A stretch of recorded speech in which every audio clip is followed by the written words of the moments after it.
اینجا سیاه‌سفید، فرکانسی سیاه با طول موجی سفید، پر از آدمای سیاه و انسان‌های سفید. اینجا من و تو با هم به صدای فکر کردن گوش میدیم، با هم بحث میکنیم ولی نمیجنگیم، حرف میزنیم اما فریاد نمیکشیم. اینجا سیاه‌سفید. خوش اومدید.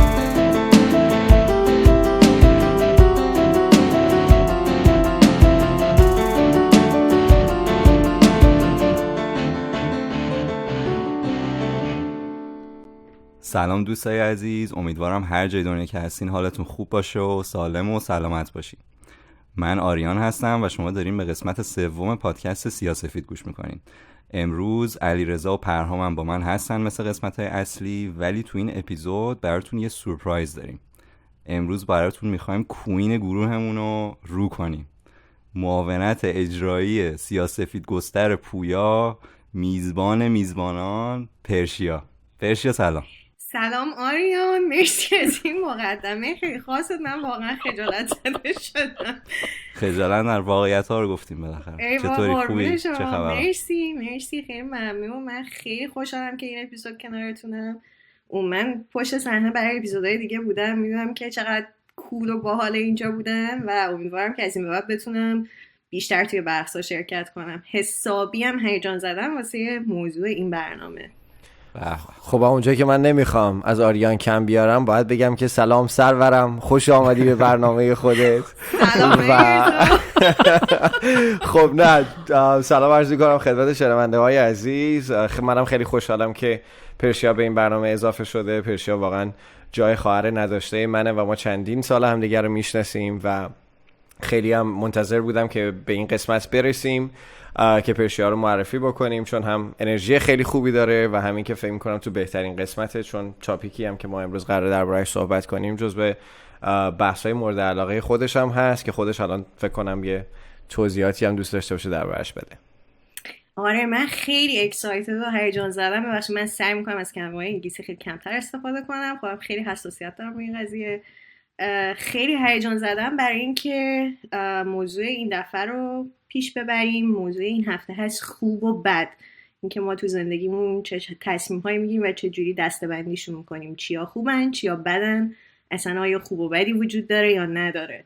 برای من شخصا دغدغه سالیان اخیرم بوده این قضیه و خیلی بهش فکر کردم، سعی کردم حسابی توش کند و کاف کنم و فکر می‌کنم که حسابی هم بحث این دفعه بتونه چالش برانگیز باشه. پرهام تو چی فکر می‌کنی؟ منم سلام میکنم خدمت همه. حالا قبل از اینکه نظرم راجع به موضوع بگم، پرشیا گفت آره من خیلی حساسم، مثلا کلمات فارسی نه تنها رو خودش حساسه، رو بقیه هم حساسه، یعنی میره رو اعصابه حساسی. دیگه نذار بگیم. آره حالا خلاصه موضوع این هفته ما موضوع بحث خوب و بد هست.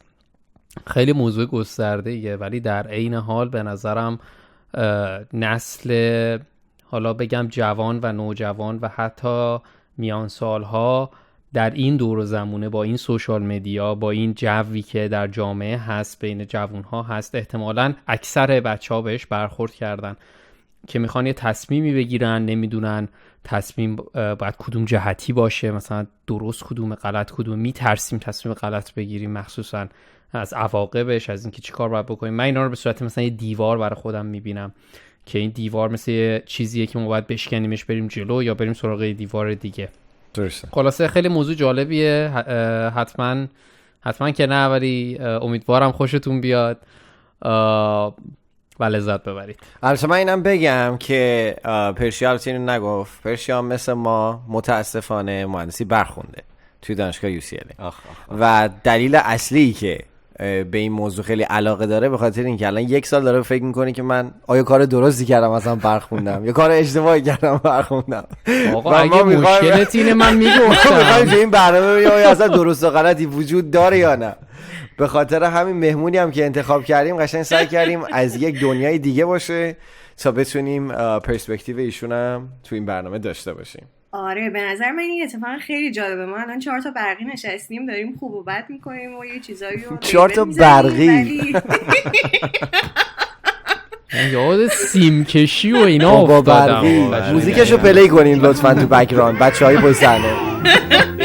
بابا برقیه میدونید کارم چیه، دلم میخواد همه جا که با کمک شما مصرف برق کم بشه، تا برقمون قطع نشه، مصرف برق کم بشه، تا برقمون قطع نشه، هرگز نشه فراموش.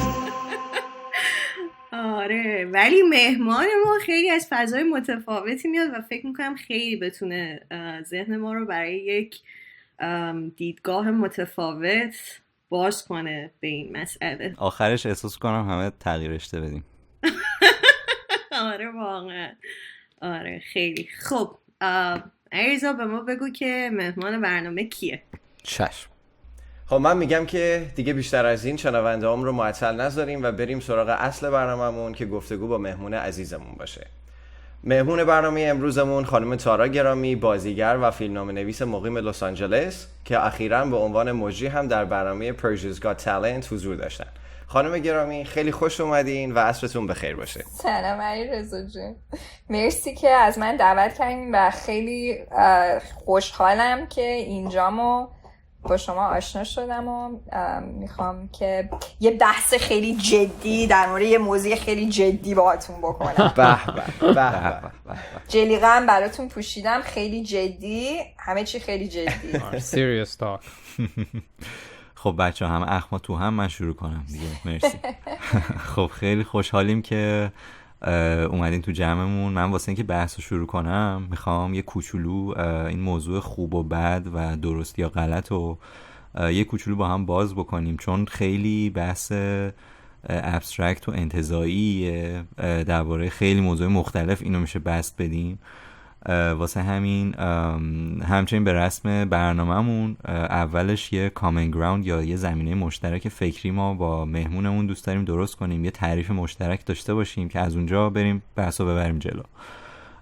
من میخواستم از شما بپرسم که یه موضوعی تو زندگی که واسهتون پیش اومده یا تجربه‌ای که داشتین و که به نظرتون یه کار خوبی اومده انجامش دادین ولی از دید جامعه مثلا ممکنه همه نپسندیده باشنش یا برعکسشو، یه همچین چیزی رو تو ذهنتون هست برای ما تعریف کنین که از اونجا ما بریم تعریف خوب و بد و یه چیزی از توش در بیاریم و بریم جلو. خب من همه فکرم اینه که خوب و بد وجود ندارن. برای همین واقعا نمیتونم بگم کاری کردم که خوبه یا کاری کردم که بده، به خاطر اینکه به نظر من همه چی تو زندگی دیدگاهه، پرسپکتیوه. برای همین خیلی کارا کردم که شاید تو جامعه بیشتر کارا کردم تو زندگیم. انسانی بودم که همیشه کارایی کردم که تو جامعه فکر کنم مردم بیشتر فکر کنن که کارهای خوبی بودن. مثلا دانشگاه رفتم، مثلا عروسی کردم، مثلا خیلی کارهایی که آدم ها مثلا خوبه تو بدیدگاه بیشتر انسانایی که دور و بر منن. ولی به نظر من خوب و بد اصلا وجود نداره. خیلی عالی. یعنی این برنامه سیاه‌سفیدتون رو خراب کردم همین با یه حرف. نه خوبه، اتفاقا چالنجمون کردیم. اصلا خیلی هم عالی. کاملا من خیلی موافقم با این دیدی که شما نسبت به واژه خوب و بد مطرح کردین و اینکه شاید اصلا اینا وجود ندارن و این همش دید ماه، ولی ناخودآگاه توی جامعه یک سری عرف‌ها تعریف میشن که ناخودآگاه، به طور مثال مثلا آدم کشتن کار بدیه، این دیگه پرسپکتیو ما نیست، یا دزدی کردن کار بدی تعریف میشه، یا مثلا کمک کردن به دوست، هم نوع، هر چیزی کار خوبی تعریف میشه اگر تعریف رو یکم سطحی تر بخوایم بهش نگاه کنیم. من سوالی که ازتون داشتم اینه که میدونم که خیلی تجربه های مهاجرتی زیادی داشتین، جاهای خیلی زیاد زندگی کردین و همه اینا باعث میشه که تعریف‌های مختلفی از این خوب و بدها تو ذهن آدم شکل بگیره.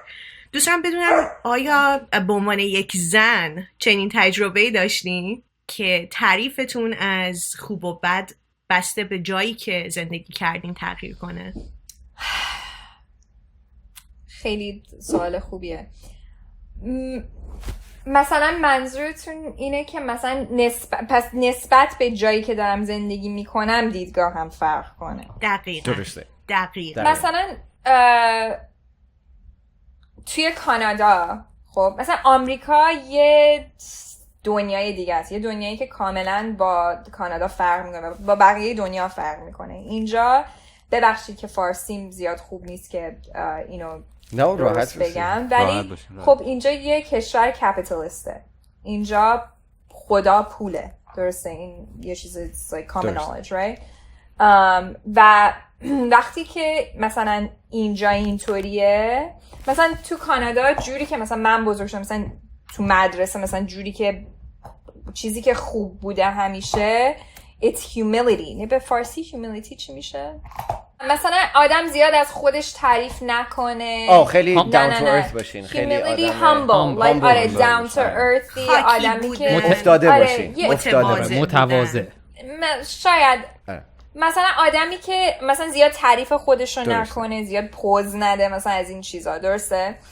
من یادمه که این تشویق میشه توی کانادا واقعا. هرچی آدم آرتیست بزرگتری رو باش آشنا میشه، هرچی این آدم مثلا کمتر بفهمونه که مثلا خیلی از خودش متشکره، بیشتر آدم ها خوششون میاد تو کانادا. درست. این یه چیز جالبی بود برای من، چون من اول که اومدم اینجا یه دونه تئاتر نمایشنامه نوشته بودم، یه تئاتر داشتم که خیلی it did well, it was successful, you know? و یادمه یکی مثلا تعریف کرد و من هی گفتم نه بابا نه اصلا اینطوری نیست، اصلا زیادم خوب نیست، اصلا من اینطوری بودم، احساس میکردم که این درسته. بعد اون زمان منیجری که داشتم گفتش که این کانادایی بازی ها رو لطفاً تو آمریکا در نیار، اینجا هیچکی نمیخواد فکر کنه که تو فکر نمی، اینجا هرچی بیشتر از خودت تعریف کنی هرچی بیشتر ازت تعریف میشه و اون چیزی که هیومیلیتی که داری که احساس میکنی چیز خوبیه اصلا اینجا اینطوری نیست.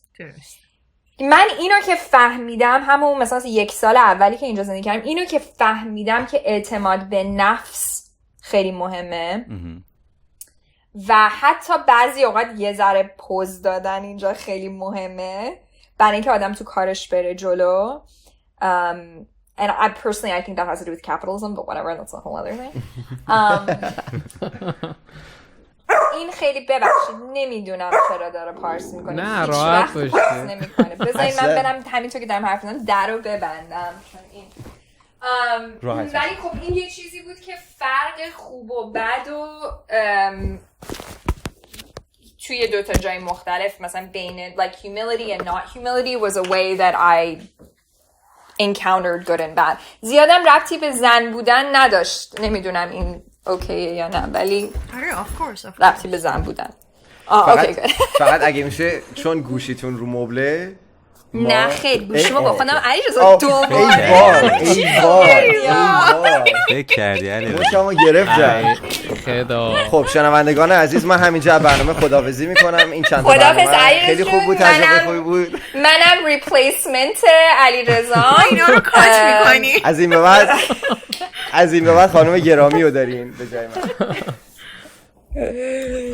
خب ببخشید. آره خب تارا جان، من حالا کم کم بیشتر صحبت میکنید. من یا آدمی هم که خیلی مفاهیم ابسترکت و علاقه دارم، یعنی ابسترکت یا انتزاعی به فارسی. بعد دوست دارم یکم راجبه یکم انتزاعی تر یا ابسترکت تر باهات صحبت کنم. ببین ما راجبه همین خوب و بد به قول تو گفتی به نظرت وجود نداره. خب بعد پرشیا اومد یه مثالی زد، گفتش مثلا کشتن و دزدیدن و که باز به نظر من اونم میتونه قابل تغییر باشه، حالا مثالشو بعدم میزنم. ولی به نظر من این نکته‌ای که خیلی مهمه اینه که ما این خوب و بد رو تو چه بدنه یا تو چه کانتکستی داریم نگاش میکنیم. و یکی از مهمترین این کانتکست ها به نظر من توی زندگی و خیلی اسپسیفیکتر بخوام بگم، خیلی مشخصتر بخوام بگم، راجع به چویس هایی که ما انجام میدیم. در این زمینه 2 تا کوت هست، من میخوام بگم بعد ببینم نظرت در این زمینه چیه. من نمیدونم با آقای آلن واتس آشنایی داری یا نه؟ Alan what? آلن واتس اسمش هست، آقای آلن واتس. Oh yeah, I think so. Okay. آره. یک آدمیه که اومد فلسفه شرق رو به غرب نشون داد، راجبش صحبت کرد. یک آدم فکر یه آدم دیگه بودم، ببخشید. خب اوکی. حالا جدا در همین زمینه یه دونه داستانی داره به اسم داستان کشاورز چینی. داستانش اینه که یک مرد کشاورزی یه روزی اسبش رو از دست میده و همه مردم همسایه ها میان بهش میگن چقدر بد شد از دست دادی؟ میگه شاید. فرداش اسبش با 7 تا اسب دیگه برمیگرده، اسب وحشی دیگه، و مردم بهش میگن اوه چقدر خوب شد که تو 7 تا اسب دیگه به دست آوردی، و این میگه شاید. پسرش میره یکی از اون اسبای وحشی رو رام بکنه، میفته و پاش میشکنه. بعد مردم دوباره میان میگن که چقدر بد شد تو پسرت پاش شکست. اینم میگه شاید. فرداش از ارتش میان ببرن برای جنگ، چون پسرش پاش شکسته پسرش رو نمیبرن جنگ. بعد مردم میگن این چقدر تو خوششانسی، چقدر خوب شد این اتفاق افتاد، و این میگه شاید. و این ادامهش این آقای آلن واتس به این میگه که چون ریزالت ها و کانسیکوئنس ها هنوز مشخص نشدن از دیسیژن ها و خیلی وقتا ما اصلا این توانایی رو نداریم، این خوب و بد کردن های اینجوری به صورت کلی اصلا کار به نظر بیفایده یه. حالا همینم بگی غلطه، بازم داری از درست و غلط استفاده میکنی. بخاطر مثلا ما از بیفایده بودنش استفاده کنم. حالا داستان دومم میگم، ولی دوست دارم راجع به همین ببینم نظر چیه. تو هم همینجوری فکر میکنی؟ 100%. من همه چی رو میگم فعلا. هرچی به نظرم تنها زمانی که آدم واقعا میتونه زندگی کنه همین الان است. برای همین اگه یه چیزی الان آدم رو خوشحال میکنه، راستش حتی در درجه به ازدواج این فکر رو میکنم که حتی بستگی به یک انسان دیگه به نظر من آدم نمیتونه فکر کنه برای همیشه است. حالا من دوست دارم با این آدم برای همیشه باشه، چون الان دوست دارم برای همیشه باشه، ولی زندگی همیشه عوض میشه. به نظر من آدم همیشه باید تصمیماتو تو آینده فکر کنه، ولی بیشتر اون چیزی که الان خوشحالش میکنه، اون اتفاقی که الان خوبه رو اون حساب کنه. چون همون دقیقاً شاید آدم هیچ وقت زندگی the only thing that is certain is uncertainty. So خب پس من یه فالوآپ کوئسچن ازش در بیارم. پس این برنامه چیدن برای آینده به نظر یوزلس نیست وقتی من بعضی it's not certain دیگه. ولی به خاطر جوری که دنیا کار میکنه خب باید برنامه ریزی کنیم. برای اینکه به هم دیگه برسیم باید، مثلا ما الان برنامه ریزی نکرده بودیم، خب به هم دیگه نمیرسیم. You have to find some order in order to move forward. ولی خیلی احساس بستن به برنامه های زندگی به نظر من اشتباه. I see. به خاطر اینکه هیچ وقت دادم مثلا الان این وسط we're in the middle of a pandemic، همه چیه زندگی من به هم خورد به خاطر این پندمیک. من اصلا زندگیم قرار بود یه چیز دیگه باشه الان امروز. اگه خیلی دل بسته بودم به همه برنامه‌هایی که ریخته بودم، خب خیلی الان حالم بدتر از این بود که هست. متوجه هستم. و اینم حتی به نظر من یه نکته خیلی جالبیه که تنها حقیقت موجود الانه، آینده که نیامده، گذشته که گذشته. پس این حالی که ما داریم توش زندگی میکنیم تنها ریالیتی هست که ما الان این تاچیم باهاش. ولی حالا یه سوال خودمونی تر، اینا آن پیپر رو تو تئوری خیلی چیز جالبی هن، ولی آدما برمیگردن و تصمیماشون رو نگاه میکنن و عرق از پیشونیشون پاک میکنن و میگن ای کاش من این کارو نکرده بودم. شما این دیدو داری، ولی چند بار واقعا شده که برگردی عقب به این چیزا نگاه بکنی؟ خب خیلی معلومه. به خاطر اونه که الان میتونم این دیدگاه رو داشته باشم. به خاطر اینه که به خاطر همه اون زمانایی که نگاه کردم به زندگیم و گفتم وای چرا اینطوری کردم چرا اونطوری کردم، که فهمیدم که واقعا فرقی نمیکرد من اینطوری میکردم یا اونطوری میکردم. من زندگی اونیه که هست. چه فایده‌ای داره برم تو گذشتم خودم اذیت کنم، با خودم از خودم بدم بیاد، با خودم مشکل پیدا کنم، فایده نداره. برای همین بهتره که الان رو قبول کنم برای چیزی که هست. راه رفته رو بر نمی گردم، این همه انرژی چی میشه؟ وجبه شو من تنهایی رفتم الکی نمیشه. کلی بند و نصیحت و گوش ندادم اونا حرفای پیشه. دلو زدم به دریا رفتم سراغ هرچی گفتم نمیشه.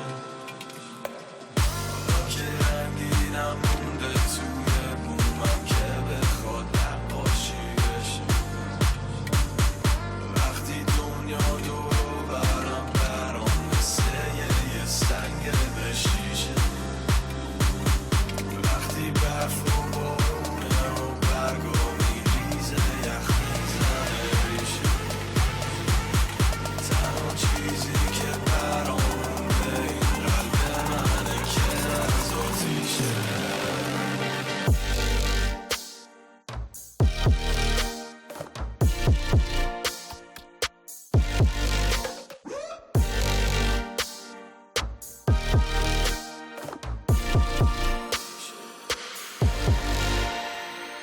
خب قبل اینکه پرهام سوالشو بخواد سخت‌تر بکنه من چیزی به شنونده‌هام بگم. جون مادرتون نرین یه مثلا این جمله خانم تارا گرامی رو بردارین بگین میخوان از شوهرشون طلاق بگیرن، برین نمیدونم تو اینستاگرام بذارن و نمیدونم مشکل دارن با شوهرشون این تیترای زرد بذارین مثلا بود.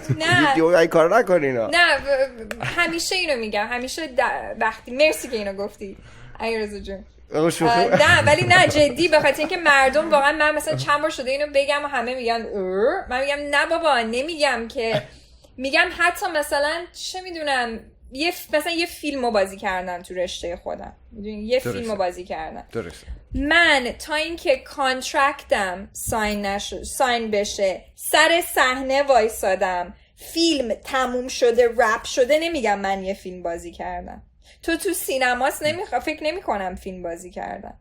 میدونی چی میگم؟ به خاطر اینکه 1000 تا اتفاق میتونه بیفته و اگه بخوام زندگی تو دنیای زندگی کنم که همش انگزایتی دارم، میشه استراب، نه اگه همش استراب دارم یا خیلی خوشحالم یا خیلی استراب دارم، بابا میکشم خودم، مخصوصا توی رشته‌ای که من انتخاب کردم. درست. میدونین من رشتم افتضاحه. من باید این طرز فکری رو داشته باشم که الان خودکشی نکردم یا 1000 تا قرص اعصاب نمیخورم، به خاطر اینکه واقعا سخته.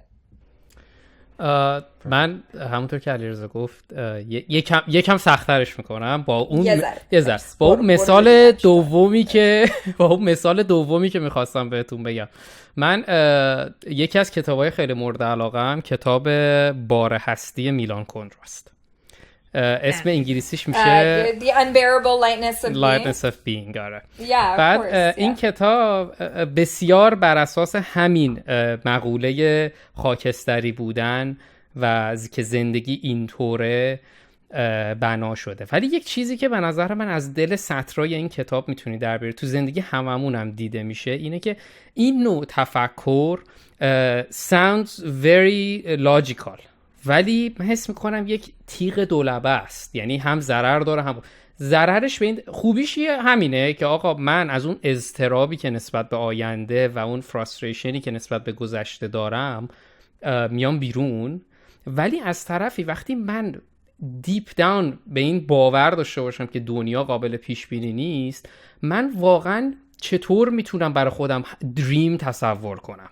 چون اصلا out of my hand، یعنی اصلا دیگه دست من نیست. من حالا اینجوری، یعنی اون اطمینان خاطر از این که من یه هدفی دارم میخوام به هدفم برسم از کجا، اون خودش دوباره میشه اون تیغه دوم که من وقتی واقعا تمام 100% بیلیوم این باشه چجوری میتونم دیگه به گلام برسم. حالا خب برم شما چجوری به گلاتون برسید؟ مثلا فکر نمی‌کنید مثلا من میخوام برم فلانجا، بعد یهو یک چیزی بیاد اون گلی که من واسش 5 سال زحمت کشیدم و خراب کنه، بعدش من میمونم و یک خونه خراب و یه دلی که بعد 2 سال بشینم درستش کنم. مثلا ما میدونیم شما سالها داشتین تمرین میکردین واسه پرشیاز گات تالنت، مرحله بعدیش هم داشت میومد ولی اونطوریش نشد. دیدیم نشد. پندمیک اومد. آره. اگه که دریم نبود، خب مثلا هدف تو زندگی خب نداشتیم، ماها انسانا میخوایم به همه چی معنی بدیم. درسته؟ این یه چیز خیلی انسانه که مثلا من اینو الان بردارم بزنم رو سرم، هر کدومتون خیلی اگزمپل مسخره‌ای بود، ولی اگه مثلا یه چیزی بردارم بزنم رو سرم، هر کدوم شما میتونی یه معنی مختلف بهش بدین. درسته؟ ماها احتیاج داریم به زندگیمون معنی بدیم، به یک زندگی که بی معنیه معنی بدیم. و یکی از راههایی که به زندگیمون معنی میدیم با دریمامونه، با چیزایی که میخوایم، با خواسته هامونه. و من این بحثو it's also a spiritual conversation too، ولی خب نمیخوایم زیاد بریم تو spiritual، اون یه چیزی است. ولی به نظر من آدم وقتی اون چیزی که تو دلشه، اون چیزی که خواستشه رو پیش بینی میکنه تو زندگیش و واقعا بهش باور میکنه، درصد اینی که براش اتفاق بیفته بیشتر از درصد اینی که براش اتفاق نیفته. این دیدم دارم. آدم اپتیمیستیکی ام. فکر میکنم که ما باید رویا داشته باشیم، ما باید به چیزایی که نمیدونیم میشن یا نمیشن باور کنیم. این راهیه که ما به زندگیمون معنی میدیم و مهمه که داشته باشیم، آرزو داشته باشیم، خیلی مهمه. و فقط به خاطر اینکه شاید نرسیم یک روز به آرزوم، خب به یه چیزای دیگه میرسیم. میدونیم باورمون باید به این باشه که هر چیزی هست که بهش باور داریم، چه خداست، چه آلن واتسه، چه هر کیه، هر چیزیه که به خاطر اون داریم میریم جلو، چه فقط آینده است. اصلا خدا رو بلکن، اصلا spiritual همه چی بگم، باید یه جایی باشه که اون let me rephrase that. Is it okay if I say it in English? آره راحت باشه. Thanks guys. به نظرم باید باور کنیم که خوبی ما رو میخواد، که زندگیمون اون زندگیه که باید باشه و اگه پرشیا's Got Talent مثلا بشه یا نشه، هر راهی بره برای من خوبه. وگرنه هر اتفاقی رو که میفته شکست میخوریم. میدونی باید you have to have the dreams but you have to also trust when they don't work out that something else is coming, something better is coming, something different is coming. The path of your life is going a different way. You know? That's what I think. چون حالا پرهام این سوالا رو از شما پرسید به خاطر اینکه اکثر آدما تو همون فیز اول گیر میکنن. چون شما باید یه فیز خیلی مهمی که فیز اولیه باشه که اینی که همش نگران این باشین کاری که دارین درو انجام میدین آیا خوبه یا بده، شما رو اصلا به فیز دوم نمیرسونه که بتونی به این شناخت درونی برسین. چون باید اون فیز رو ردش بکنین. و ما هممون به هر حال از یه فرهنگی، از یه کالچری میایم که حرف مردم خیلی براش مهمه. اینکه تو خانواده چه جوری جاجش بکنن خیلی براش مهمه. اینکه همون لحظه بگن تو درست ترین کار دنیا رو داری میکنی خیلی براش مهمه.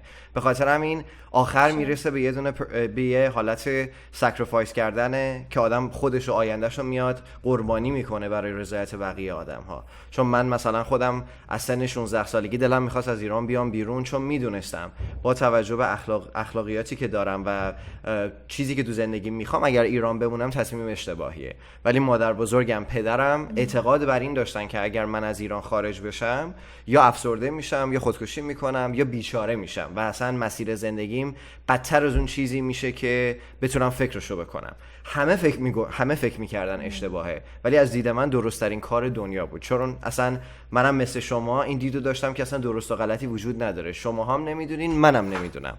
شاید آوتکام خیلی خوب بشه و ببینیم درست بوده مثل الان، شاید آوتکام خیلی بد بشه و بگیم تصمیم اشتباه بوده. به خاطر همین میگم ما خیلی دوست داریم که حداقل این چیزیه که من دوست دارم حداقل شنونده‌هامون تو این پادکست بهش یعنی حداقل تو زندگی خودشون داشته باشن که اینقدر درگیر این خوب و بده نباشن، واقعا ببینن اون رضایت از کجا میاد و چجوری میتونن به اون فیز دوم برسن. به خاطر اینکه وجود نداره و واقعا به خاطر اینکه شاید دیدگاه مثلا خانواده‌ام مادر بزرگ و پدرت اون بوده، ولی شاید اگه تو خانواده من بزرگ شده بودی فرق می‌کرد، تو خانواده یکی دیگه بزرگ شده بودی فرق می‌کرد. متاسفانه یک دیدگاه تو زندگی وجود نداره و آدم اگه قلب خودش رو با اون چیزی که میخواد نره جلو تو زندگی و همه کار برای آدمای دیگه یا دیدگاه آدمای دیگه که راست میگی توی فرهنگ ما خیلی زیاده، اونطوری زندگی کنه، اون معنی که زندگیش باید داشته باشه معنیه که تو دست آدمای دیگه است. خب حالا اگر بخوایم به این فکر کنیم که به هر حال ما توی زندگیمون داریم یه تصمیم هایی میگیریم و به قول شما این خوب و بده رو داریم بر اساس نبودنشون فرض میکنیم که چی برای من تو این شرایط بنا به شرایط خانوادگی من، جایی که هستم، جغرافیایی که توش قرار گرفتم، چی بهتر کار میکنه و اون رو پیک میکنیم، اون رو انتخاب میکنیم و انجام میدیم. فکر میکنین چقدر داینامیک این خوب و بد بودنه به زمان، به مکان، به موقعیت هایی که آدم ها توش قرار میگیرن بستگی داره؟ ببخشید میشه یک بار برام ساده تر یه لحظه گم شدم؟ حتما. منظور من این بودش که نهایتا این تصمیم هایی که گرفته میشه و تصمیم هایی توی زندگی شخصی خود آدمه. مثلا من الان 2 آپشن دارم که مهاجرت بکنم برم ایران زندگی کنم دوباره، یا مثلا مهاجرت کنم برم اروپا زندگی کنم. از دید بقیه ممکنه این تصمیم بدی بیاد که من برم ایران، ولی بنا به شرایط زمانی یا مکانی ممکنه اتفاقا این تصمیم خیلی درستی هم برای من باشه. نظر شما راجع به این که چقدر این خوب و بد تعریف شدنه یا این درست و غلط تعریف کردنه برای خود آدم، deep inside، برای خود آدم، نه برای بقیه، نه برای قضاوت بقیه، چقدر بستگی به شرایط آدما داره یا چقدر میتونه اتفاقا جامعه توش نقش داشته باشه و یه چیزایی دیگه نورمال باشه، واقعا خوب و بد توشون وجود داشته باشه؟ من برای اینکه سوال پرشیا رو براتون یه ذرم راحت‌تر از این بکنم، من این مثال شخصی بزنم اگر اشکال نداشته باشه. مثلا ما اتفاقا دیشب که بین خودمون داشتیم درباره این موضوع صحبت می‌کردیم قبل اینکه این گفتگو رو با شما داشته باشیم، من گفتم که من خودم تو زندگیم تعریفی از خوب و بد ندارم. من هر موقع یه کاری بکنم که بهم حس بد بده و لانگ ترم بمونه، اون کار از دید من بده، حتی اگر بخواد شورت ترم منو خوشحال بکنه. چون من همیشه نمیتونم با این حس بدی که لانگ ترم با من میمونه کنار بیام. همیشه خودم میگم آخه چرا این کارو کردی؟ تو که میدونستی اون کار بده. و یه متریک من دقیقاً اون حس بد است. ما هم دوست داریم خیلی بدونیم اون متریکی که شما استفاده میکنین، اون چیزی که مقایسش میکنین درون خودتون چیه که همیشه باعث میشه شما اون لاین رو انتخاب بکنین که بگین شاید این خوب یا بد باشه براتون. من سعی میکنم اگه تو تصمیمات زندگیم سعی میکنم که زیاد روش چیزی نذارم، یعنی چه یه کاری رو بکنم چه یه کاری رو نکنم هم خوب میتونه باشه هم بد میتونه باشه.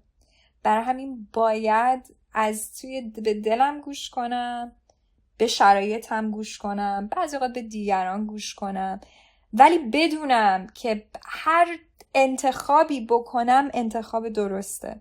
بخاطر فقط یه انتخابه و اون مسیری که اون موقع زندگیم باید مثلا اون مسیر رو بره جلو، خب اون مسیر رو رفته جلو چون اون انتخابو کردم.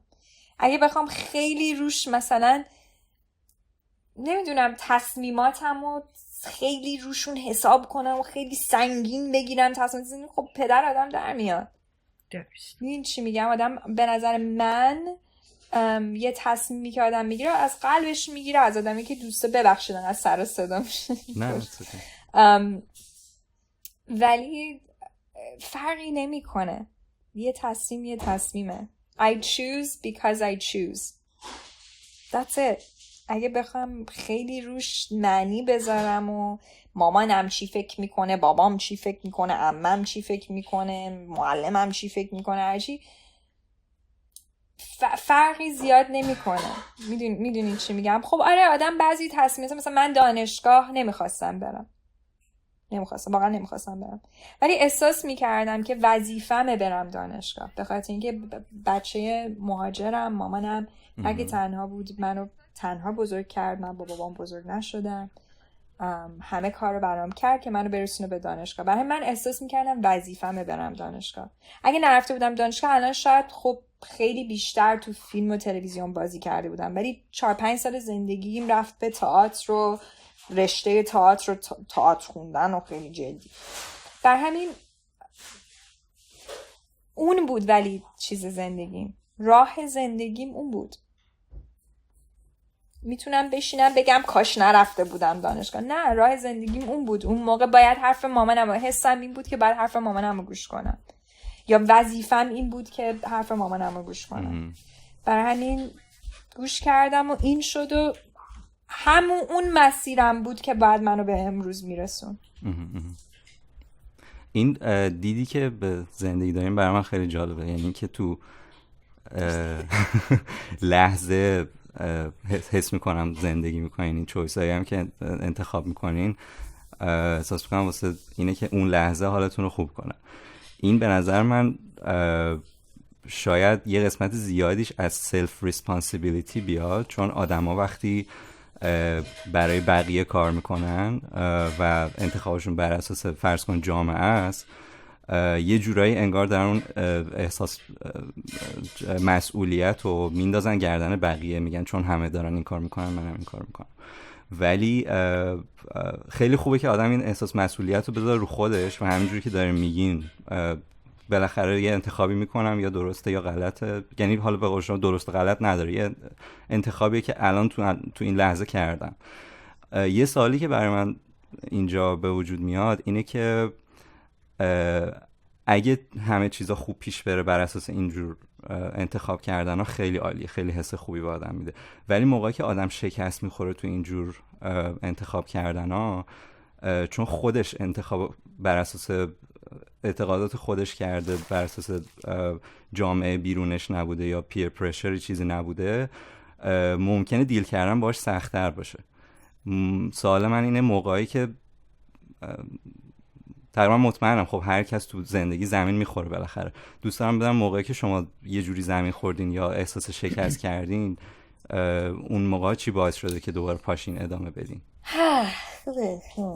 من کارم یه جورایی شکست خوردنه، به خاطر اینکه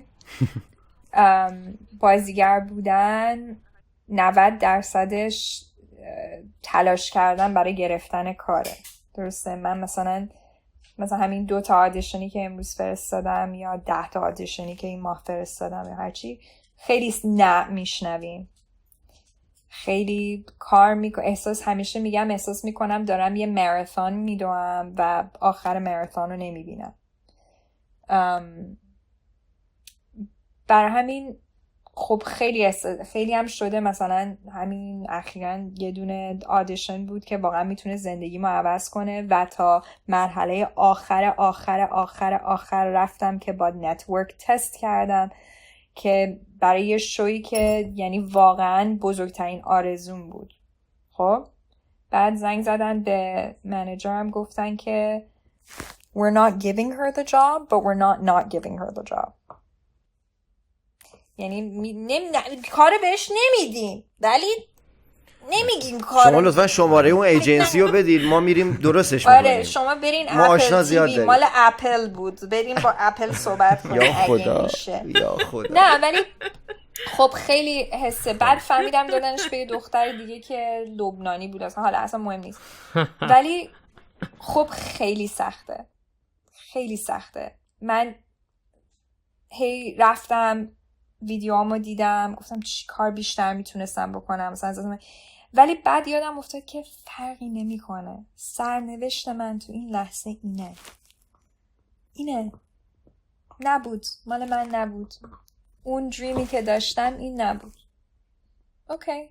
اگه باور دارم به زندگی، به آینده، به خدا، به هر چی که هست، خب که ما رو به هم وصل میکنه، میدونم که خب یه راه دیگه ای هست برای من، یه چیز دیگه ای هست برای من. من مثلا میخواستم به Persia's Got Talent بگم نه، من واقعا نمیخواستم Persia's Got Talent رو بکنم. راستش اصلا فکر نمی کردم خوشم بیاد، احساس نمی کردم فارسیم خوبه اینا، ولی لحظه آخر گفتم نه، I'm gonna do it and it was like the greatest thing that ever happened. انقدر به من خوش گذشت، نه به عنوان یه مجری. مثلا بعد احساس میگم من مجری نیستم، من بازیگرم. کجا مجری؟ اصلا that's not my style, you know. ولی باعث شد که با یک آدم جوون ایرانی با دریمای بزرگی که جلوی اصلا یه چیزی واقعا it was so inspiring. اصلا یه چیزی بود که نمیتونستم حتی تصور کنم که بتونه اونقدر خوب باشه برام. فقط قبول کردم چون گفتم cool, it's an adventure, I'll do it. ولی میدونی sorry I went off on a tangent ولی that's it. آدم باید باور کنه که یه چیز دیگه، یه اتفاق دیگه، یه چیز بهتر هست برامون. میدونین اینم زیاد بحث خوب و بد نیست، فقط یه چیزیه که آخر سر به اون حسی که میخواین میرسونتتون. درست. حالا انشالله تو سیزن 2 پرشیا رو میبینین. معمولا آهنگای سنتی میخونه تو خونه با صدای بلند. دیگه نه بابا پرشیا got talent. آره I love it. ولی ما بی‌صبرانه حداقل منتظریم سیزن 2 شروع بشه و ببینیم چه اتفاقی میفته. بابا ما هم همینطور، منتظریم سیزن 1 تموم بشه وسط کار. یعنی آخر نشد که تموم، یعنی ضبط آخرام بکنیم. نه دیگه. اوکی. نه اوکی. آره پندمیک هنوز نشد، میشه ان شاءالله. آره این پندمیک زندگی همه رو یه آفساید داونی کرد اصلا. یعنی داستانی شد که اصلا من دوست دارم یه چیز دیگه هم بگم، یکم تون کانورسیشن رو عوض کنم. این چیزی که علیرضا گفت رو خیلی دوست داشتم که بعد شما فالوآپ کردی در این زمینه که مثلا من وقتی میخوام یه دیسیژنی تو زندگی بگیرم دقیقاً به چی نگاه میکنم اون لحظه که اون دیسیژن رو میگیرم.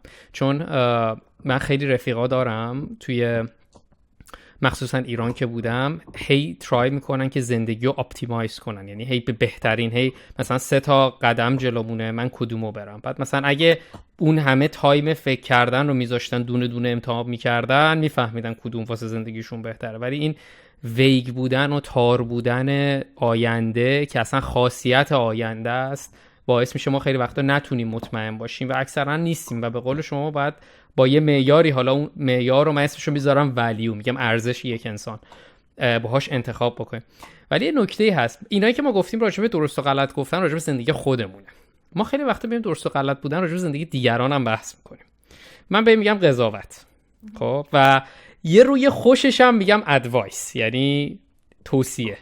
آیا شما، حالا بذار اونجوری بپرسم، شما بخوای توصیه‌ای به کسی بکنی حواست هست قضاوت نکنی طرفو؟ خب خیلی سخته قضاوت نکردن، خیلی کار سختی. اصلا قضاوت به نظر من جزو انسان بودن یه جورایی. اصلا دلیل اینی که یه چیزی به نام خوب و یه چیزی به نام بد وجود داره قضاوت انسانانه. درسته؟ مثلا ببخشید یه چیزی I'm going on another tangent. یکی رو بکشه کار بدی کرده. خب اون قضاوت ماست که این یک آدم بدیه، این بده میدونیم همه، چون خب چی میگه harm چی میشه به فارسی؟ صدمه آسیب صدمه زده به یه انسان دیگه. خب صدمه زدن بده، درسته، ولی ما اگر انسانا بتونیم سعی کنیم همدردی کنیم با هم دیگه و نگاه کنیم به چرا این آدم یک آدم دیگر رو آسیب داده به یک آدم دیگه، خب هم برای اون آدمی که آسیب داده بهتره، هم برای آدمی که آسیب خورده بهتره، هم برای هممون بهتره. ولی نه، ما دوست داریم خودمون رو بهتر از آدمای دیگه بدونیم. برامون ایگومون and that's why like there's the ego چیز میشه، بزرگ میشه، احساس میکنیم بهتریم، احساس میکنیم به یک نکته، به یه لول دیگه رسیدیم که من امکان نداره یه وقت یکی رو بکشم. آره ولی بعضی اوقات انقدر عصبی شدم که میتونم قشنگ یکی رو بکشم. میدونی چی میگم؟ خب نمیشه قضاوت کرد. مثلا من داشتم به علیرضا میگفتم در جبه بحثی سیاسی، خب من متنفرم از ترامپ. من نمیفهمم آدم یکی چرا بخواد برای ترامپ رای بده، مثلا نمیتونم بفهمم، درسته؟ ولی خب این قضاوت منه. من کی هستم که نخوام بفهمم چرا یه انسانی بخواد به این آدم ترامپ کنه؟ من کی هستم؟ من چیکار کردم تو زندگیم؟ هر کاری هم کرده باشم، کی هستم که یه انسان دیگر ازش قضاوت کنم؟ این چی میگم؟ ببخشید دوباره سوالتو میگی پرم جون، من رفتم یه خط دیگه. نه اتفاقا من هدفم همین بود که آره من اتفاقا هدفم این بود که بریم به خط دیگه و ولی خب برای اینکه خلاصه بشه بحث اینجوری بود که من از درست و غلط بودن به درست و غلط بودن درباره یه نفر، درباره دیگران یعنی خودمون که اون تبدیل میشه به قضاوت کردن، که همون من تا این حدم موافقم که قضاوت اصلا نکردن تقریبا غیر ممکنه. یعنی شما ناخودآگاه اصلا شروع میکنی راجع به آدم قضاوت کردن، ولی اینکه بفهمی داری قضاوت میکنی و اگه قضاوتت رو تصمیمات و رفتار تاثیر میذاره نسبت به اونا آگاه باشی، مایندفول باشی، اون خیلی مهمه که مثلا بتونی. ولی مثلا من خودم مشکلی که دارم مثلا اینه که یکی از من مثلا نظری میخواد، مثلا یک جوونی تو ایران مثلا میگه شما مثلا اپلای کردید رفتید آمریکا در این زمینه فلان، مثلا نظرتون چه؟ توصیه کلمه‌ای که من باش مشکل دارم، توصیه‌تون چیه؟ بعد ممکنه توصیه باز برمیگره به همون درست و غلط. یعنی من سعی می‌کنم چیزی که از نظرم درسته رو توصیه کنم، در صورتی که اون چیزی که از نظر من درسته ممکنه از نظر اون شخص یه اشتباه به تمام معنا باشه اصلا. بعد آدم میترسه، حالا چه به بچهش بخواد توصیه بکنه که از همین بیشتر میشناسه، چه به دوستش، چه به آدم غریبه که رندوم تو اینستاگرام و یه جای دیگه بهش چی میده. به خاطر همین من همیشه برام مثلا تازگی برام این خیلی مسئله است که ما کی مجازیم با یکی در این زمینه حرف بزنیم، بهش توصیه بکنیم، نظرمون رو بگیم، یا لازمه مثلا یه فریزی قبلش بگم آقا این مثلا فقط نظر منه، من فلان بودم، مثلا تو رو خدا فلان و اینجوری نگیر، مثلا نمیدونم یکم واقعا این خیلی اذیت کننده است. از طرفی شما مثلا این جامعه‌ای هم دارید که بچگی به شما میگن آقا این کار نکن، باید بری مدرسه. کسی که مدرسه نره کار اشتباهی میکنه. مثلا شما وقتی تو راهنمای دبستان هستید یکی دراپ اوت میکنه، همه نوش نوش میکنن، میگن وای چه کار بدی کرد. بعد همون آدم فکر کنم یه بار بحثش شد، همون آدم بعدن مستر اوت میکنه، میره گوگل مثلا 200k پر یر میگیره، دیگه کسی نوش نوش نمیکنه اون موقع. یا منو مثلا تو پرژاز گات تالنت میبینن میگن ای چقدر خوب بدی بازیگر شد، کار خیلی خوب شد بازیگر، ولی قبلش مثلا بهم میگفتن بی سواد. این دقیقاً همین یه انگار یه چیزی هست که ما تو مهندسی بهش میگیم خیلی احتمالاتی و استوکاستیکه. یعنی اصلا شما نمیتونی، گاهی اوقات میشه گاهی اوقات نمیشه. به قول شما موقعی که میشه آدم خیلی خوشحاله، موقعی که نمیشه آدم داونه، ولی گهگاهی نگاه میکنه یه درسی میگیره بعد میره بالاتر. حالا تو تایید ببخشید پرهام چیزی داشتی؟ نه راحت باش توی تایید حرف پرهام من یه مشکلی که خودم به شخصه دارم، همون چیزی که داشت پرهام میگفت، این حسه است. مثلا یه داستانی تو ایران پیش اومده بود که یه آدمی میخواسته به دختر خانمی تجاوز بکنه و اون دختر خانم با یه دونه میله‌ای زده این آدمو کشته. بعد من واقعا داشتم، یعنی خب خیلی نمیدونم حرفم درسته غلطه، باز میگم درسته غلطی وجود نداره، ولی واقعا خوشحال بودم از مردن اون آدم و اصلا دلم نمیخواست بدونم اصلا یارو کی بوده چی بوده. همین که داشته اون کارو میکرده و به خاطر دفاع این دختر این کارو کرده من خوشحال بودم. بعد یکی از دوستان میگفت آخه حالا این آدم شاید مثلا مشروب خورده بوده، شاید خودش واقعا تو زندگیش کار بدی نکرده بوده، شاید اشتباه کرده. اصلا داشتم دیوونه میشدم، نمیدونستم چه حسی باید داشته باشم. at the same time خیلی یعنی همزمان خیلی ناراحت بودم که اصلا این اتفاق افتاده، هم خیلی ناراحت بودم که از مرگ یه آدمی خوشحالم که اصلا هیچ یعنی خیلی کم پیش میاد که اصلا این اتفاق بیفته، بلکه اون آدم خیلی آدم بدی بوده باشه. به خاطر همین آره من باید ببین یه چیزی مثل اون، خب مادر اون مرده خب دیدگاهش با تو خیلی فرق میکنه. مثلا مادر دختره دیدگاهش شاید مثل دیدگاه تو باشه، دوست مرده شاید دیدگاهش فرق بکنه. طرز بزرگ شدن مرده توی جامعه‌ای که احساس میکنه زنا مال اونن، اون یه چیز دیگه است، اون یه دیدگاه دیگه است. من نمیگم باید ببخشیم یکی که به یه خانم تجاوز میکنه رو یا سعی میکنه، من نمیگم کسی رو باید ببخشیم یا حتی قبول کنیم کار اشتباهی رو کردن، ولی اگه قضاوت نکنیم و سعی کنیم بفهمیم چرا این اتفاق اصلا افتاد، چرا به این لحظه ما الان رسیدیم، هم زندگی خودمون بهتر میشه هم زندگی اونا. شاید بتونیم درس بدیم به آدمای دیگه، به مردای دیگه که آقا میخوای این کار رو بکنی اینطوری میشی. میدونی چی میگم؟ مثلا میتونیم possibility ها چی میشه به فارسی؟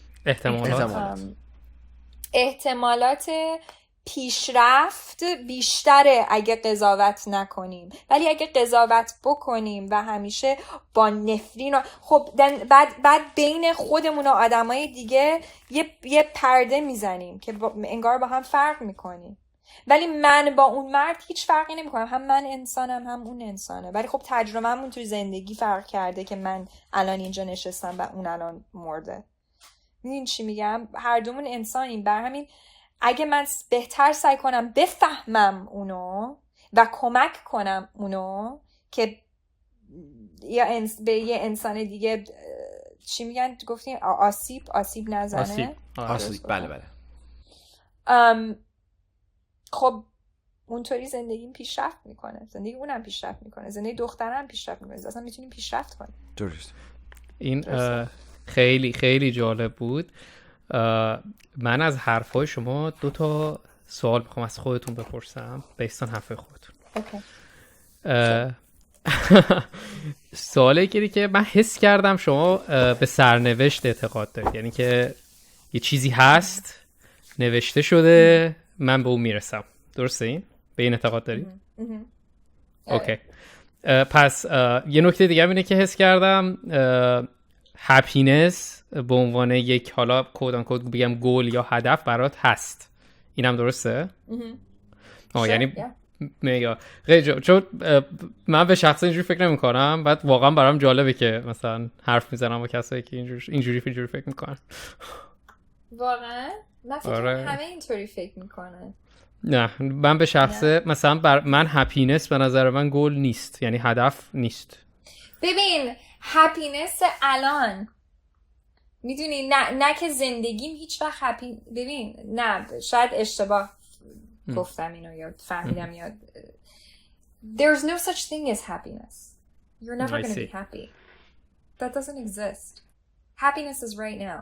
I'm happy right now. I'm talking دارم با شما حرف میزنم، این مازی بغل اومده بغلم تو این لحظه خب خوشحالم، ولی نمیتونم ولی خب زندگیم خب یه سری چیزا وقتی تو این دنیا وسط پندمیک زندگی دارم میکنم چجوری خوشحال باشم.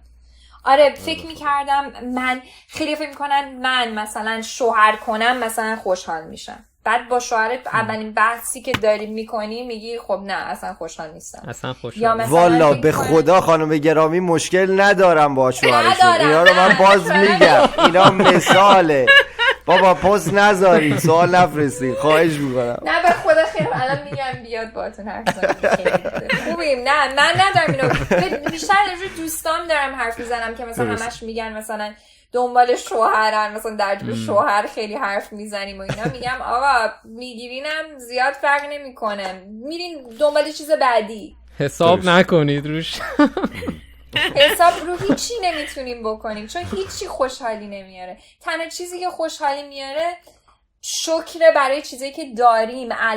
الان چی داریم، الان چی دارم. تارا جون تو رو خدا اینا رو به پرشیا بگین، 6 ماه دنبال شوهره، اینا رو بهش بگین گوش کنه. هیچکی هم هیچی عوض نمیشه. ببین مثلا حتی توی کار خودم، مثلا من شاید اون کار رو میگرفتم خیلی خوشحال میشدم و آخر سر مثلا به آرزوم فکر میکردم میرسم، ولی من میدونم که بعد 1 ماه فوقش 1 ماه میگفتم خب کار بعدی چی؟ فیلم بعدی چی؟ چیز بعدی چی؟ بر همین هیچ مسیری نیست که ما بهش برسیم. تنها مسیر مرگه.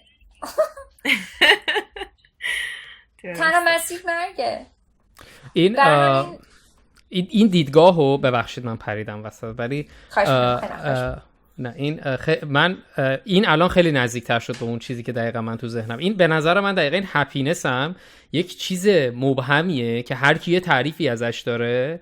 مثلا که این دقیقاً مثلا آدم وقتی مثلا سنش زیادتر میشه، تجربه های مختلف کسب میکنه، این دقیقاً فرمش عوض میشه. مثلا دیگه از اون مثلا خنده مثلا برای من اون هپینسی که تو ذهنم هست مثلا شاید نباشه دیگه، ولی یه چیزی تعریف میکنم ازش، بعد موضوع اینه که به اون حالا به اون چیزی که تو ذهنم هست در نهایت میرسم یا نرسم.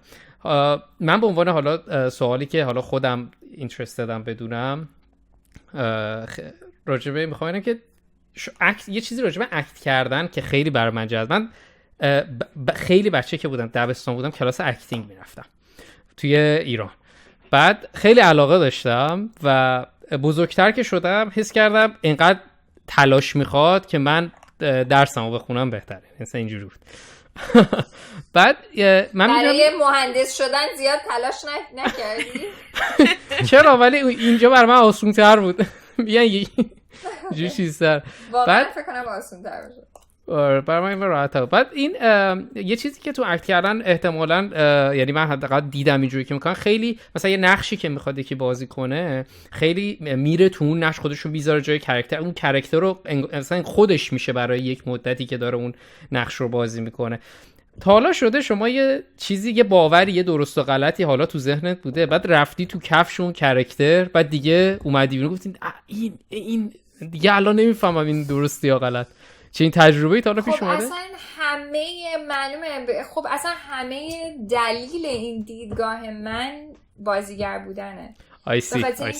یه بازیگر برای اینکه بخواد یه نقش رو بازی کنه باید برای اون شخص عشق داشته باشه. اون شخص میتونه قاتل باشه، اون شخص میتونه یا چه میدونم آدم بدی باشه، ولی من نمیتونم، یه بازیگر نمیتونه قضاوت کنه از اون شخص رو. درسته؟ به فارسی you can't judge the characters. You have to have compassion for the character even if you don't like them. You don't have to like the characters that you play, you know, you just have to feel compassion for them and step in there. You have to. That این اصلا acting 101. اگه قضاوت کنی هیچ وقت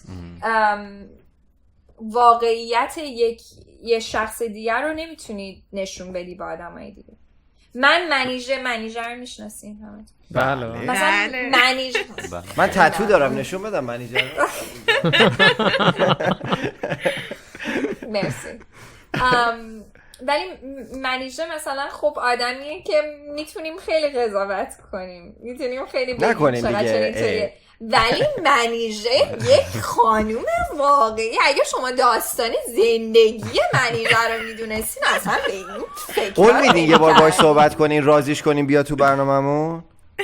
ببینم خیلی الان آره. سرش خیلی شلوغه، نمیدونم. حالا خیلی جالبه، من اصلا فکر نمی‌کردم این حرفو بزنم، ولی فکر کنم بعد از ریلیز کردن این اپیزود ما نصف شنوندگانمون قاتلای تو زندانا باشن. هیچ اپیزودی انقدر درباره قاتل و قتل و زندان و آدم بد صحبت نکرد. آره خواستم سلام عرض بکنم خدمت آقا داوود تو بند 17 زندان اوین. خیلی مخلصیم.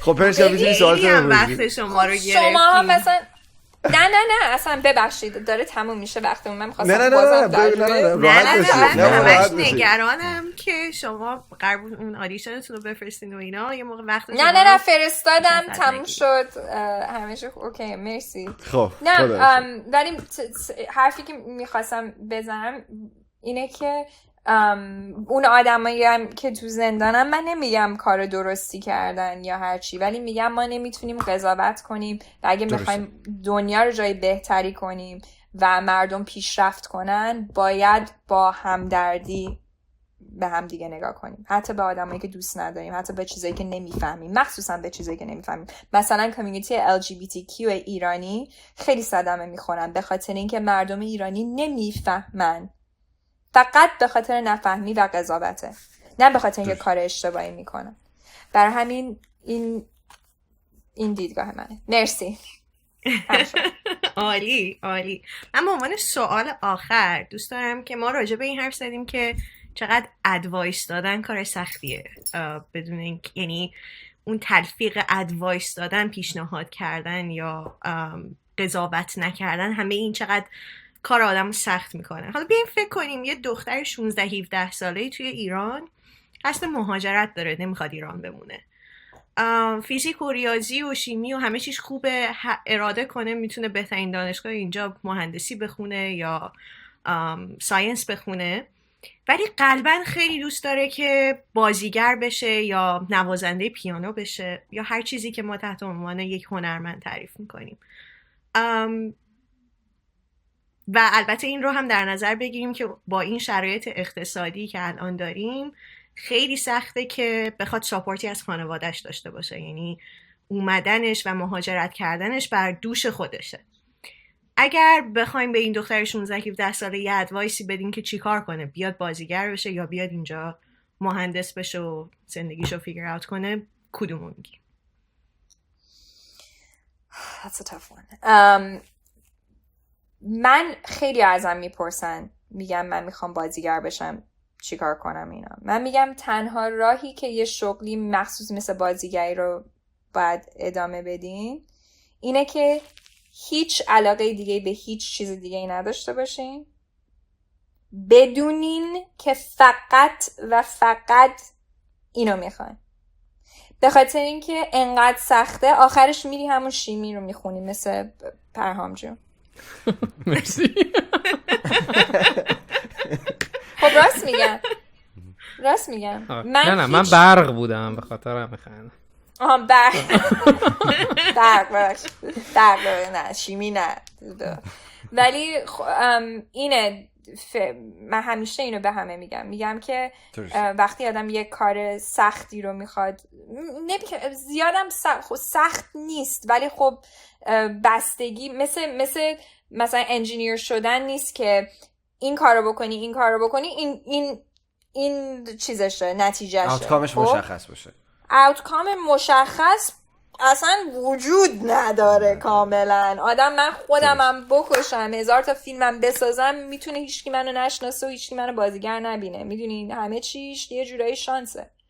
فقط باید باور کنم که فقط اینو میخوام و عشق زندگیم فقط اینه و بدون اینکه دور و بر نگاه کنم، چشامو ببندم شیرجه بزنم تو آب، همین، هیچ وقتم نیام بیرون. اینه همیشه من همیشه هر کی ازم میپرسه اینو میگم. خب خیلی حرفتون جالبه و فکر کنم هم که اکثر ما هم واقعا همین نگاه رو به این موضوع داشته باشیم، ولی خب ما چون بازیگر نیستیم 100% نظر شما خیلی کامل تره. خب ما توی آخر برنامه‌مون ببخشید من صحبتو قطع میکنم ولی اصلا این چیزو دلم نیامد بگم. من چند وقت این حرفو خیلی زیاد میشنوم. شاید اولین بارش هم توی یکی از اپیزودهای پادکست مستی و راستی شنیدم که اگر میخوای یه کاری انجام بدی مطمئن باش اون تنها کاریه که میخوای انجام بدی، یا به عبارتی میگفت این پولای پشت سرتو خراب کن که هیچ آپشن دیگه نه. اون موقع تو 100% تو میذاری رو اون کار و هر جور شده یه راهی فیگر اوت میکنی. فقط خواستم بگم این الان چه مثلا این تارا جان که گفت شاید مثلا 4مین دفعه بود من در یه ماه اخیر اینو شنیدم به روش‌های مختلف و خیلی برام جالب بود. من اول که بازی رو شروع کردم بهم گفتن که if you have a B option, if you have the option, you're gonna go with the B option. So don't even have it. ولی همه بهم میگفتن، مامانم همیشه میگفت نمیخوای مثلا یه آپشنای دیگه واسه خود، همه میگفتن یه آپشنای دیگه، ولی من چون واقعا بغلش نمیخوای قالی بافی بکنی، قالی بافی مثلا نه، ولی من واقعا چون احساس نمیکردم و احساس هنوز نمیکنم که چی کار یه چیز دیگه. خیلی کوتاه بفرمایید. آدم باید فکر کنه به نظر من چجوری من چه استعدادهایی دارم که کمک به آدمای دیگه میتونه بکنه. What do I have that's going to contribute to society and make society a better place? Perfect. So for me, what I have is humor and the ability to and the talent to become other characters and act and tell stories. That's always been my talent. من میدونم که جوری که میتونم به دنیا یه انسانی باشم که تو دنیا مهمه با داستان گفتنمه، با بازیگریمه، با این چیزاست. خب و به خاطر اون آسونتره برام اون این تصمیم رو بگیرم که شیرجه بدنه که پولا رو همه رو آتیش بزنم و شیرجه بزنم تو دریا. میدونین این خب آسون تره، چون میدونم که من با این with this gift، با این چیزی که دارم میتونم دنیا رو اونجوری که خودم فکر میکنم بهتر کنم. اگه شما فکر میکنین با مثلا برق میتونین دنیا رو بهتر کنین، خب باید با شیرجه بزنین تو برق. میدونین یا اگه نمیتونین الان سیمکشی منطقه کلتک دست فرهامه دیگه. شبا داره اینجوری قشنگ سیما رو درست میکنه و برقا اگه قطع وصل میشه تقصیر فرهام. آره جون، جالبیش اینه که هر 4 تای ما برق خوندیم. همتون؟ الان واو. مصرف بی‌رویه کار خیلی بدیه، موقع پخش کارتون برق تلویزیون اگه یه دفعه بره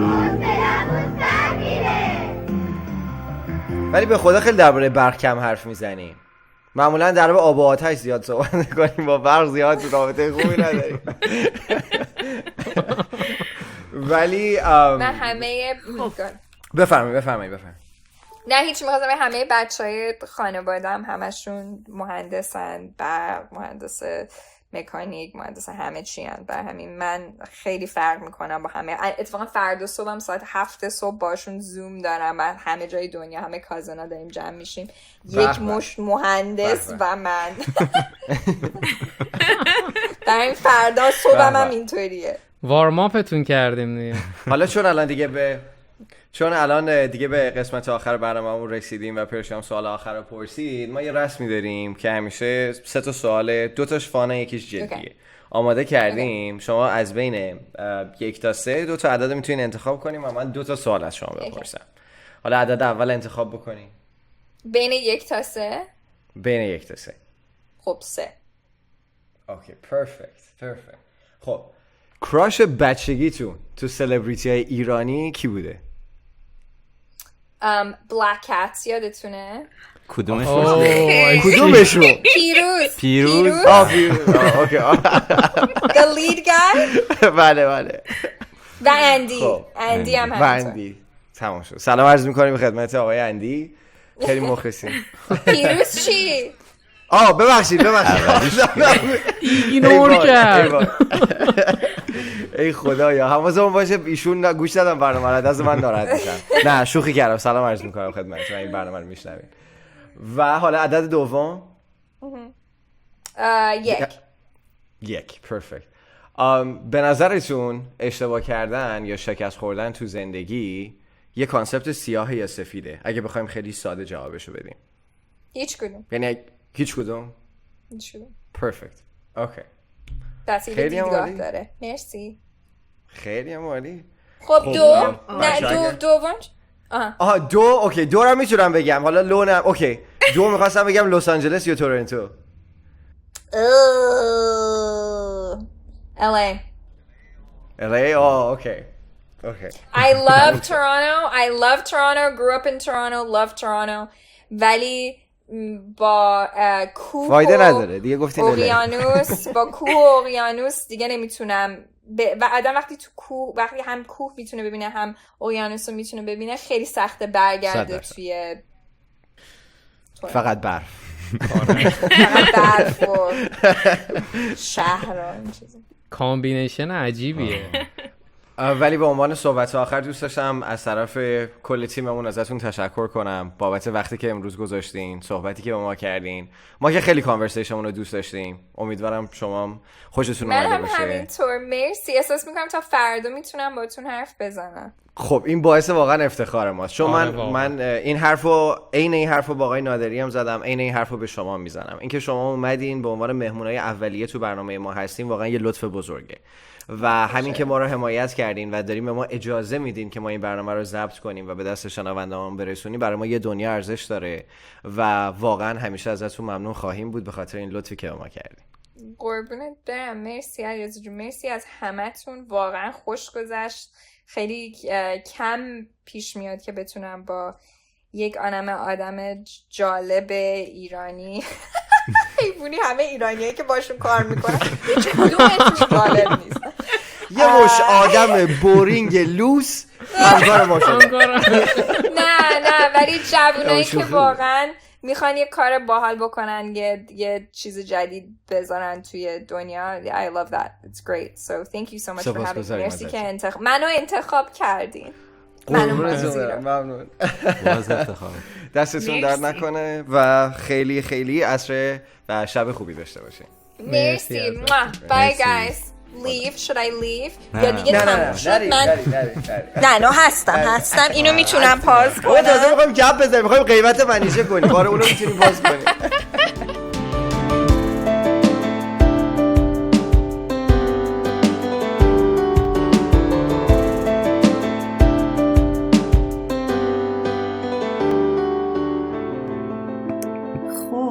به عجب اپیزودی بود. چه بحث جالبی شد با تارای عزیز.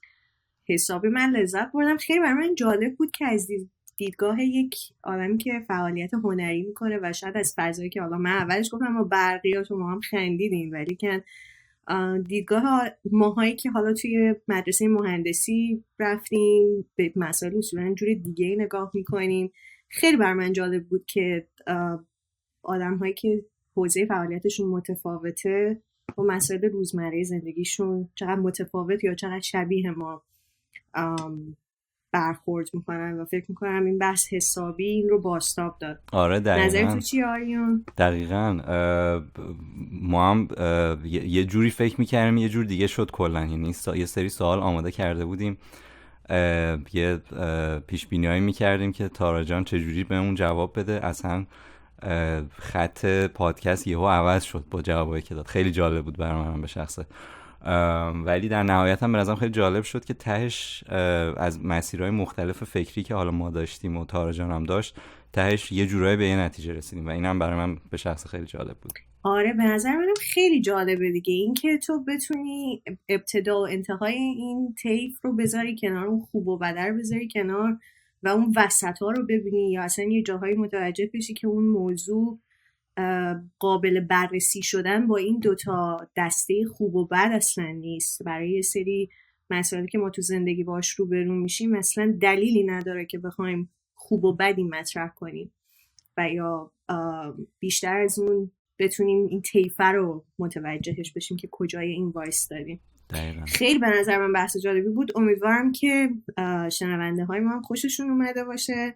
ما خیلی خیلی منتظر نظرات شما هستیم که به ما پیام بفرستید توی اینستاگرام، توییتر، فیسبوک، به سایت ما سر بزنید، از اونجا هم میتونید به ما پیام بفرستید. هندل سیاسفید پادکست رو دنبال کنید همه جا و ما سورپرایز های جالبی هم اونجا حالا از بک استیج و اینا براتون میذاریم. خیلی جالبه. به به. آره. و آریان ممنون میشم که از پادگیرایی که میتونن شنونده هامون ما رو دنبال کنن هم اسم بری کجاها الان میتونن بچه‌ها بشنون. آره. هر جایی که پادکست گوش میدین، هر جا ما هستیم. اپل پادکست، گوگل پادکست، اسپاتیفای، کست باکس، پادبین، تمام اپ‌هایی که روش پادکست گوش میدین فقط هندل سیاسفید پادکست رو سرچ کنین و پادکستمون میاد بالا. بازم ممنون که به پادکستمون گوش دادین. امیدوارم هر جا که هستین روز و شبتون خوش باشه. فعلا خداحافظ.